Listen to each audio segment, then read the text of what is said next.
Hello' বন্ধু, current আছামলৈ স্বাগতম। আজি আপোনালোকলৈ আকৌ লৈ আহিছোঁ সাঁচি গছৰ কেইটামান অতি গুৰুত্বপূৰ্ণ কথা। আজিৰ ভিডিঅ'টো যদি আপুনি একেবাৰে শেষলৈকে নাচায়, তেতিয়াহ'লে কিন্তু আপুনি বহু কথা নজনাকৈ থাকি যোৱাটো নিশ্চিত। গতিকে আপুনি যেতিয়া মোৰ ভিডিঅ'টোত ক্লিক কৰিছেই, তেতিয়াহ'লে আপুনি নিশ্চয় শেষলৈকে চাব। আপুনি কেইটামান কথা মোৰ ভিডিঅ'বিলাকত যদি চাই আছে, তেতিয়া আপুনি গুৰুত্বপূৰ্ণ কথা দেখি আছে। আপুনি নিজেই মূল্যায়ন কৰি লওক। প্ৰথম কথা হ'ল, আপুনি মোৰ প্ৰায় ভিডিঅ'বিলাকতে আপুনি চাওক, এখন জেওৰাৰ কাষত পুলিবোৰ দেখি আছে। মানে মই যিমানবিলাক ভিডিঅ' কৰি আছোঁ, মোৰ সাঁচি গছবিলাক মই আপোনালোকক দেখুৱাই আছোঁ। কোন জেগাত আছে? ঢাপৰ দাঁতিত। ঢাপৰ দাঁতিয়ে আচলতে সাঁচি গছ কৰাটো চবতকৈ ভাল। কাৰণ সাঁচি গছক অকণমান ওখ মাটি লাগে। গতিকে আপুনিতো গোটেই বাৰীখন ওখ কৰি ল'ব নোৱাৰে ন। গোটেই বাৰীখন ওখ কৰিবলৈ হ'লে আপুনি পাহাৰত যাব লাগিব। গতিকে আপোনাৰ ঢাপটো সদায় ওখ। প্ৰত্যেক ঘৰ মানুহৰে ঢাপটো ওখ। যদি ওখ নহয়, ঢাপটো আপুনি ওখ কৰি লওক, সুন্দৰকৈ বনাই লওক। সাঁচি খেতি কৰিম বুলিয়ে আপুনি ঢাপটো বনাই লওক। আপোনাৰ সৌন্দৰ্যও বৃদ্ধি হ'ব আৰু আপোনাৰ সাঁচি গছো লহপহকৈ বাঢ়ি আহিব। মই এতিয়া দেখাই থকা সাঁচি পুলিটোত আপুনি এটা ফুটি দেখিছেনে? এইটো ফুটি, এইটো এটা সুন্দৰ ফুটি। এই ফুটিটোৱেই, এইটো চাওক, মই সুন্দৰকৈ, তাৰ ওপৰত চাওক আৰু এটা ফুটি, কাষত চাওক এইটো আৰু এটা ফুটি। এই গছজোপাত অসংখ্য ফুটি আছে। আৰু অকণমান ওপৰলৈ যদি যাওক, আৰু ফুটি আছে। এতিয়া আপুনিও আপোনাৰ গছজোপাত মাল হৈছে নে নাই, আপুনি এটা সৰু কৌশলেৰে চাব পাৰে। আপুনি গছজোপাত কোমলকৈ এটা ঢকা মাৰক। আপোনাৰ যিমানকেইটা পুলি আছে, আপুনি ঢকা মাৰি চাওক। মাল থকাটোত আপুনি ফুটি থকাটোত ঢকা মাৰি চাওক, আৰু ফুটি নথকাটোত ঢকা মাৰি চাওক। আপুনি উপলব্ধি কৰিব পাৰিব, দুটা আপুনি শব্দ শুনিব। মাল থকাটোত এটা শব্দ হ'ব, আৰু মাল নথকাটোত এটা শব্দ হ'ব, বেলেগ শব্দ। আপুনি শব্দটো অনুভৱ কৰক। যদি আপোনাৰ পুলিটোত মাল নাই অনুভৱ হ'ব, আপোনাৰ সেইখিনি অনুভৱৰ কথা। যেনেকৈ সুখ দুখটো আমাৰ অনুভৱৰ কথা, তেনেকৈ সাঁচি গছত মাল আছেনে নাই সেইটো কিন্তু অনুভৱৰ কথা। আপুনি শিকি লওক, কামটো শিকি লওক, কেনেকৈ এজোপা এনেকৈ ফুটি থকা গছত ঢকা এটা মাৰি চাই লওক। আৰু আপুনি এজোপা মাল একেবাৰে নাইকিয়া গছত ঢকা এটা মাৰি চাই লওক। আপুনি এটা অনুভৱ কৰিব, এটা শব্দ শুনিবলৈ পাব, চাউণ্ড শুনিবলৈ পাব। এই কথাটো আপুনি কেনেকৈ আপুনি চাওক, যেতিয়া আপোনাৰ ঘৰত সাঁচি বেপাৰীক আপুনি সাঁচি বিকিবলৈ ল'ব, সিহঁতি চাব প্ৰথমে গছডালত খুব কৌশলত, আপুনি গম নাপায়, কিন্তু এটা ঢকা মাৰে। সাঁচি পুলিটোত এটা ধুনীয়াকৈ ঢকা মাৰি চায়, কথা প্ৰসংগতে মাৰি থাকে। তাৰমানে তেওঁলোকে এটা, সকলোবিলাকে নাজানিবও পাৰে, সেইটোৰ দ্বাৰা আপোনাৰ গছজোপাত মাল আছেনে নাই তেওঁ নিৰ্ধাৰণ কৰিব পাৰে। যদি গছজোপাত আপুনি মাল নাই বুলি নিশ্চিত হ'ব পাৰিছে,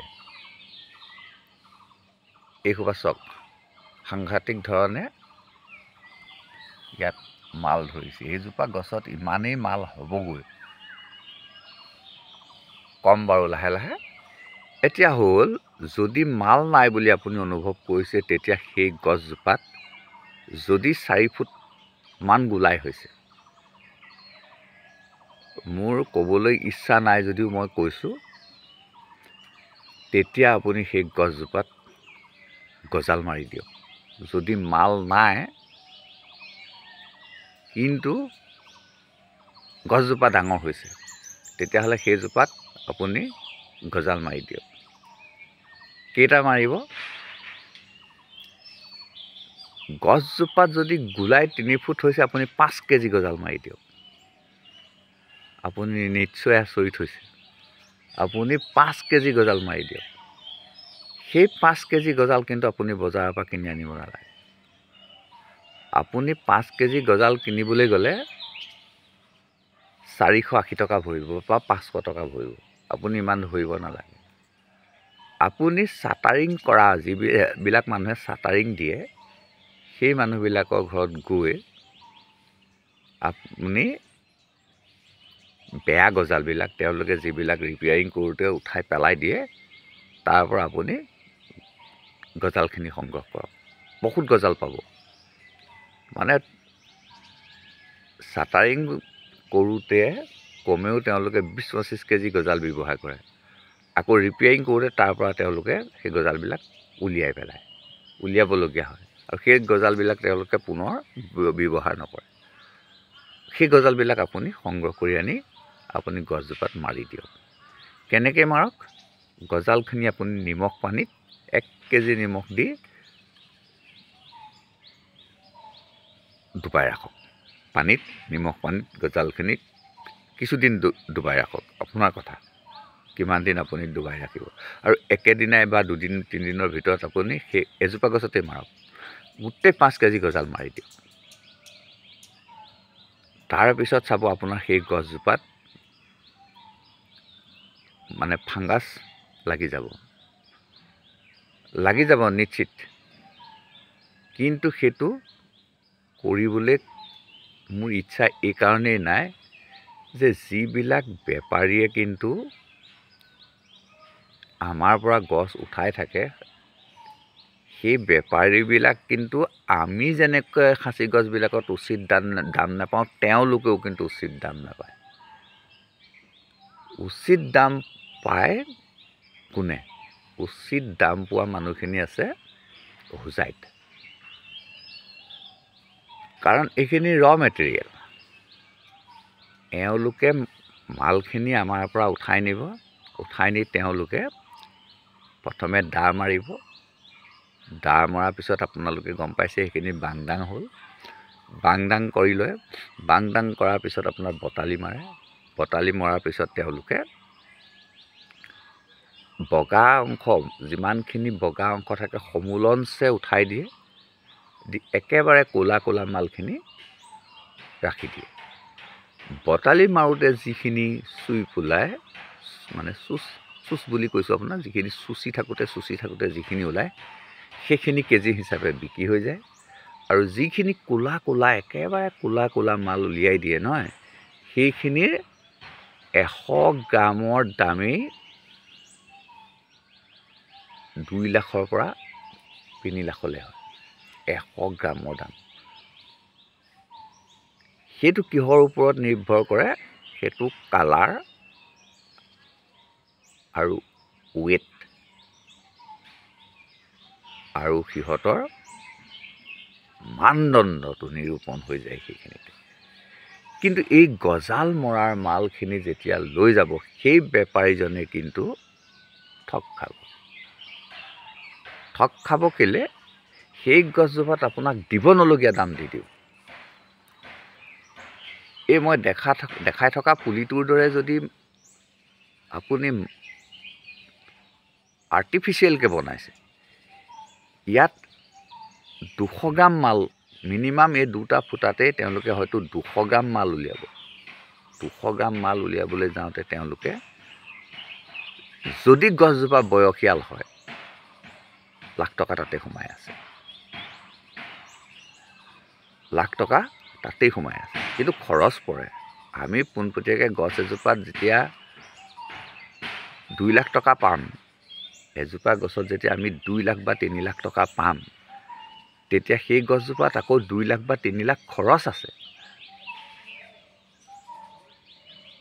হেল্ল' বন্ধু, সঁচাকৈ খাচী গছ অমূল্য সম্পদ। কিন্তু আমি ইয়াক নিষ্কাশন কৰিব আমি নিজেই নোৱাৰোঁ। গতিকে ইয়াত মধ্যভোগী 4-5জন মধ্যভোগী সোমাই যায়। গতিকে আপোনাৰ গছজোপাৰ পৰা বা মোৰ গছজোপাৰ পৰা অকল ময়ে পইচা পোৱা নহয়, ইয়াত মই যিমান পইচা পাম আৰু 5জন মানুহে সিমানেই পইচা পাব, কোনো গুণে কম নহয়। কিন্তু সাংঘাতিক ধৰণে প্ৰফিট কৰেগৈ সেই ক'লা আগৰখিনি যিজন মানুহে কিনিব, কাৰণ সেইজন মানুহে দেখি কিনিব। আমি কিন্তু নেদেখাকৈ কিনিছোঁ আৰু বিকিছোঁ। ময়ো নেদেখাকৈ বিকিছোঁ, মোৰ পৰা কিনাজনেও নেদেখাকৈ কিনিছে। আকৌ যিজনে ক'লা মালখিনি উলিয়াইছে তেওঁ কোৱালিটিটো তেওঁ ভাগ কৰিছে, কিন্তু সিজনৰ হাততহে চাবি কাঠি, তেওঁ যিমান দাম দিব সিমান দামতে বিকিব লাগে। এওঁ ক'ব নোৱাৰে যে মোক ইমান লাগিবই বুলি তেওঁ বহি থাকিব নোৱাৰে, কাৰণ তেওঁ আকৌ গছ আনিব লাগিব, আকৌ তেওঁ শ্ৰমিকক কাম দি থাকিব লাগিব। তেওঁ যদি শ্ৰমিকখিনিক কাম নিদিয়ে, বটালি মৰা মানুহক, দা মৰা মানুহক যদি কাম দিব নোৱাৰে, তেওঁলোক আঁতৰি গুচি যাব বেলেগৰ ওচৰলৈ। গতিকে এক্সপাৰ্ট মানুহ আঁতৰি গুচি যাব। ধৰক এজন ঠিকাদাৰে, এজন বিল্ডাৰে যদি মানুহখিনিক কাম দিব নোৱাৰে, মানুহখিনি বেলেগ বিল্ডাৰৰ ওচৰত গুচি যাব, তেতিয়া এই বিল্ডাৰজন দুৰ্বল হৈ যাব। গতিকে কেতিয়াবা বিল্ডাৰে কম দামতো কাম কৰিবলগীয়া হয়। গতিকে এই ফাঁচী বেপাৰীবিলাকৰ অৱস্থাও তথৈবচ। তেওঁলোকে আপোনাৰ পৰা গছডাল কিনি নিবই লাগিব, তেওঁ ঘৰত থকা শ্ৰমিকখিনিক তেওঁ লগাবই লাগিব। যেতিয়া আপোনাৰ এই গজাল মৰা গছডাল তেওঁৰ হাতত পৰি যাব, তেওঁ অসংখ্য মাল আছে বুলি ভাবি, বৰ হেভি মাল আছে বুলি ভাবি আপোনাৰ গছডাল কিনি লৈ যাব, কিন্তু সেই গছজোপাত তেওঁৰ মূল বাচিব।